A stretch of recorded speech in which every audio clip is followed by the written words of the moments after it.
What's going on, guys? First of all, I have a little pimple here, so if you guys could do me a little favor, just don't look at it. That'd be great. I'm a little self-conscious about it. This is the EOS R, and a while ago I made a video about the 4K versus the HD on this. A lot of you guys were hating on this camera. You guys were like, oh, the 4K on the Canon's so bad. It sucks, dude. Don't listen to this guy. Go with the Sony A7III. It's a much better camera. It's cheaper. It's got better dynamic range. It's better in low light. Why would you buy that thing? What about the crop? Could you please go back to your channel? What? Yeah, your channel's No, we need right to do over a there. test. I was like, Armando, take me to a cool spot to film. And then he was like, I know this really shady looking alley. Now here we are. Basically, I'm out here with Armando just to tell him that he should sell that thing. You have like S-Log 3, but you're recording 4K at 100 megabits per second. How are you gonna grade that thing? It's gonna fall apart. Give this video a thumbs up if you want me to attach some balloons so he can go flying like the guy from Up. Hey, that's not funny. That's not cool. That's too real. Let him know that this is the best camera under $2,000. You're getting a 6K image. It's being downsampled to 4K, so you're gonna get a lot more megapixels.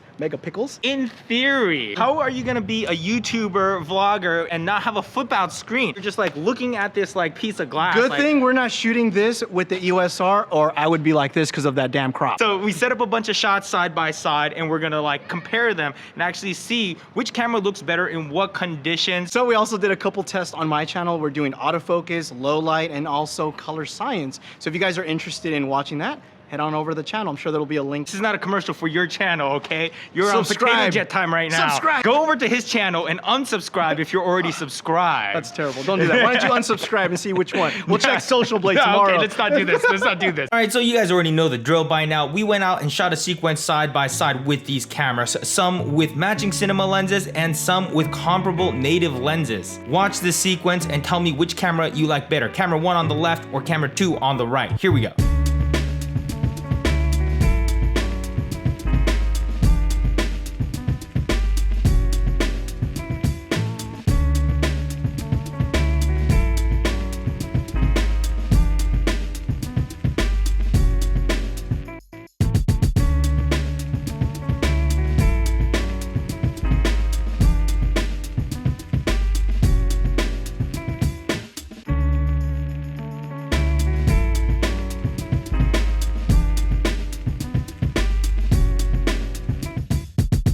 Just for 1 second, I'm gonna hold this here for a second, and I want you guys to tell me which one you guys like better just from those few shots, 1 or 2. Both cameras were shooting on a standard picture profile and literally as straight out of the box as they get. Don't worry, we're gonna get over the technical specs and the microscope and take a super binocular look at all this footage in a second. But all specs and all that stuff aside, just looking at that quick intro, I personally like camera number 2 better, which is the EOS R. And yeah, both of these cameras have lots of different capabilities and all this stuff that we're gonna talk about in a second, but just a straight out of camera look tells you a lot about what you can expect out of this camera. And yeah, we are gonna talk about all the technical specs in a second because hey, they're fun to talk about and they're exciting whenever a new spec sheet comes out. But for me, I try to ignore that stuff as much as possible and just try to look at the footage. And as always, there's no right or wrong answer on which camera looks better. It's just kind of like looking at two paintings and going, I like that one better. Everyone's like, why do you like that painting better? It's like, dude, I don't fucking know. I just like it. Is the EOS R a better camera than the A7III? I'm not really one to say, but am I happy that I got the EOS R? Hells yeah. All right, so let's start off by looking at the 4K in both of these cameras. They're both honestly really, really sharp. I mean, if you do 1000% scale up, the A7 looks a teeny bit better in some cases, but again, they're really, really close and they both have great 4K. And I've seen people talk about how soft the 4K in the EOS R is, and my response to that is, first of all, what kind of lens were you using?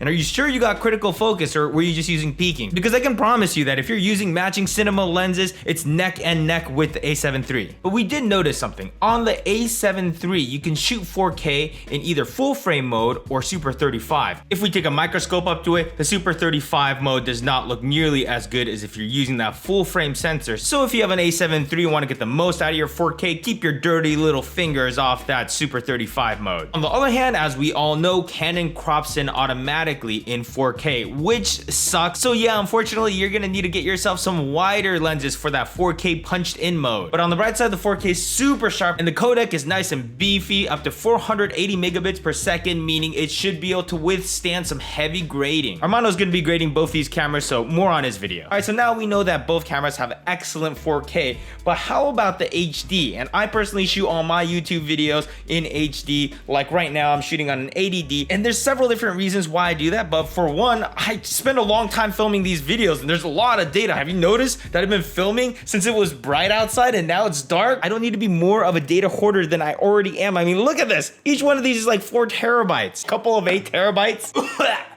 A lot of dust. I haven't touched them in a while, but I have them still. Dude, and I'm still not even done though. This was like a 16 terabyte.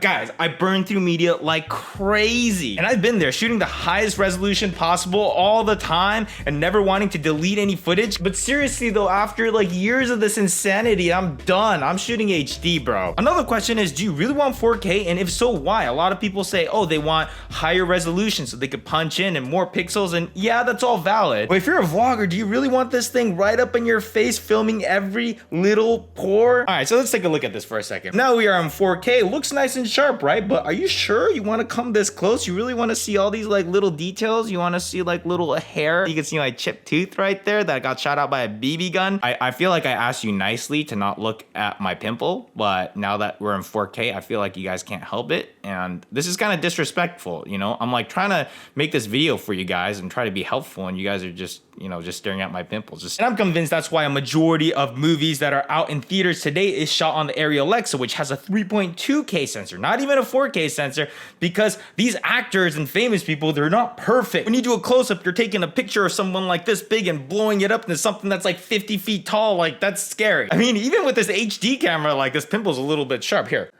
This is how I want my videos to look from now on. Look, I look like a baby skin noodle. But it's also important to realize that not all HD is created equal. Some HD can look a lot better than the other, and this happens to also be the case with the EOS R and the A7 III. I shot my entire last video in HD, and a lot of it actually in 720p even, and a lot of you guys just talked about how much you liked the look and the colors of it. I like good HD. The A7 III's HD, on the other hand, I'm not a huge fan. The first time we went out and got some test shots, I looked at the footage and I was like, this doesn't look that good. Maybe it was out of focus or something. So we went out again and then just like quadruple checked the focus on it, and it just always looked a little bit soft. So if you have an A7 III, I would always suggest shooting in 4K and then downscaling it in post. And then your HD is going to look much better when you downscale it. But on the other hand, the EOS R, the HD straight out of the camera, is pretty solid. Oh, I thought it was this line. You messed up. Did you guys see this? I can't work with this guy. He had one job to do. And for me, I would much rather shoot on HD all the time anyway, so I kind of just rather have good HD straight out of camera. All right, so let's round this up. This is a 500% scale up on this tough ass baby. The worst is obvious. It's Sony's HD. Don't even touch that thing. And then we look at Canon's HD and it looks a whole lot better. Next up is Sony's 4K at Super 35 mode. Like I mentioned, if you're shooting in 4K, try not to use that mode. And then the Canon's 4K and the Sony's full frame 4K is neck and neck right there at the top. Now me, just like everybody else, was like, ugh, when they announced the 4K crop,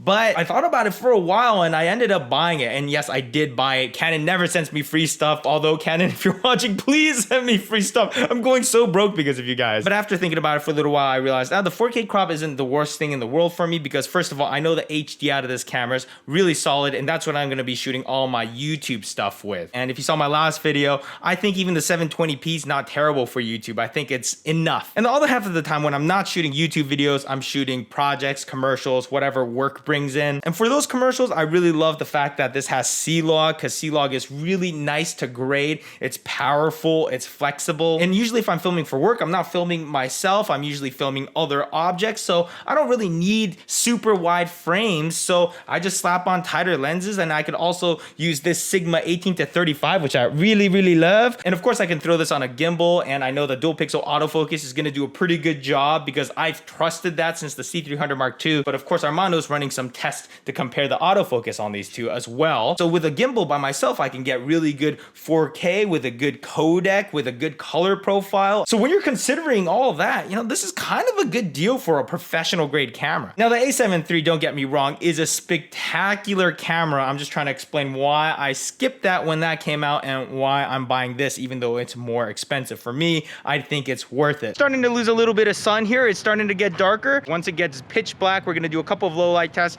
So make sure you go check out his video, go dislike it. And so what made you get this camera? I mean, it's kind of hard to beat for $2,000, full frame, peaking, you know, all the features, Super 35, pretty decent slow motion. Overall, I mean, it's a great camera for $2,000. Color science on this has improved drastically compared to like the A7S II and even the other Sony cameras. I felt like there was too much magenta, the skin tones were not that great. It's improved drastically, but I still think color science on the Canon is probably gonna be much better, but I guess you'll have to come to my channel to see the results on that. Cliffhanger. Yes. I don't think there's a solid answer to which one should you buy, this or this. I think a lot of it depends on what you're looking for and what you need. There is that crop factor, which I know a lot of people make it a big deal, but you've done some really great videos showcasing the 1080p on this is phenomenal. And as someone who does a lot of YouTube and it uploads a lot of content, I checked the analytics and 98% of the people are watching on an iPhone or Android phone in 1080p. One thing that we haven't talked about is the ND filter adapter that will be on sale, I think next year or later this year. That's gonna be awesome because as someone who shoots with a C200, built-in ND filters is really a great thing to have as opposed to slapping on and threading something on. So for me, I think a lot of it comes down to what your priorities are. What is the most important thing to you? For me personally, one of the most important things is this flip out screen. Some people can vlog without this flip out screen, but to me, I just feel so much more comfortable. I don't know how you can possibly vlog with that thing. You might be walking from a sunny spot to a shady spot. You don't know how that's gonna look. Right now, if someone was gonna come up behind us and stab us in the neck, because you know, the places he's taking us to, you know, we can see it, but on that, like, you know, you're a lot more blind. So for me, that flip out screen was like one of the high priorities. If your priorities aren't necessarily the flip out screen or just great out of camera color, then the A7 III starts to look a bit more attractive because being able to utilize the full sensor and then compiling that into your 4K image is gonna give you a really clean image. We're gonna talk a little bit about low light in your video. We're about to get kicked out right now. Yeah. So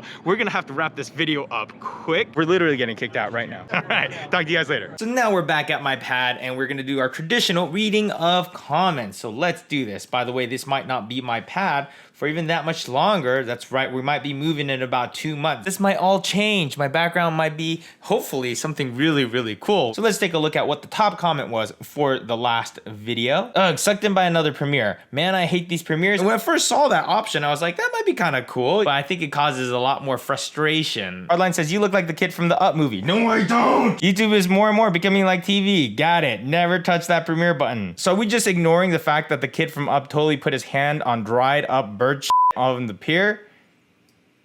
Oh, did I do that? Did I put my hand on the poop? Oh, that's really close to the poop. Luckily, it wasn't on that big patch of poop right there because I ate a hot dog right after this. Yeah, would not recommend the premiere feature. There's some TV heritage crap we can leave behind. All right, so this video definitely gonna be a normal upload. An interesting video idea, low budget anamorphic. That could be really cool. I think we should get this guy from Up to the top by subscribing. I partially agree with your statement. When will the A7 III versus EOS R be uploaded? Well, technically it's today when you're watching it now, but it's tomorrow in this time. Yeah. Dude, just stop with this Premiere BS. I didn't know Premiere would piss off so many people. What happened to the dog with 3 legs? That's Lefty. She can only go so far. She gets tired after running for like 10-15 minutes. So we don't really take her on really long watch or else like her back and arm starts hurting. 3-legged dog life. Anyways, I hope you guys have an awesome Halloween and I better start packing. I'm heading over to Toronto. I'm gonna be there next week. So if you guys have any suggestions on things to see or do, I'm gonna be staying in downtown, but I have a rental car, so I kind of want to drive somewhere really cool, hanging out with Maddie. Should be fun. I'll see you guys later.